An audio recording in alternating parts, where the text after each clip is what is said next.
সুন্দর একটা মিষ্টি ভরে সবাইকে মিষ্টি ভালোবাসা।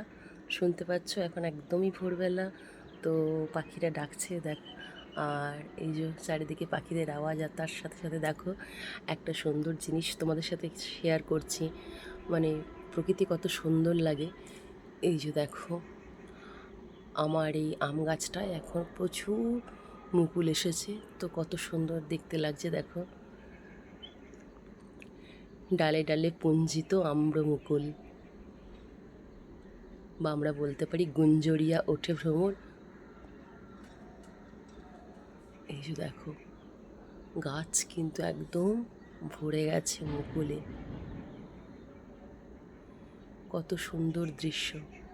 আর তার সাথে সাথে দেখো আমার এই ছোট আম গাছটাতেও প্রচুর মুকুল এসেছে। মানে সৌন্দর্য খোঁজার জন্য কিন্তু আমাদের অনেক দূরে যেতে হয় না, আমাদের আশেপাশেও কিন্তু থাকে প্রচুর সৌন্দর্য, কিন্তু খুঁজে নিতে হয়। আর এই একটা দেখো, এটা একটা নতুন আম গাছ, এবছর এটাতে প্রথম মুকুল এলো। যদি আম ধরে তো তোমাদের সাথে সেই আমটা আমি শেয়ার করব। এই যে দেখো প্রকৃতির সৌন্দর্য কি অপরূপ। এই সৌন্দর্য গড়ার জন্য কিন্তু মানুষকে লাগে না, প্রকৃতি মাই এদেরকে কিন্তু এত সুন্দর করে তৈরি করে দেয়। আর সর্বশেষে আমরা তো সবাই জানি গাছ আমাদের প্রাণ, গাছ ছাড়া আমরা কিন্তু বাঁচতেই পারি না। গাছকে সুরক্ষা করা আমাদেরই দায়িত্ব।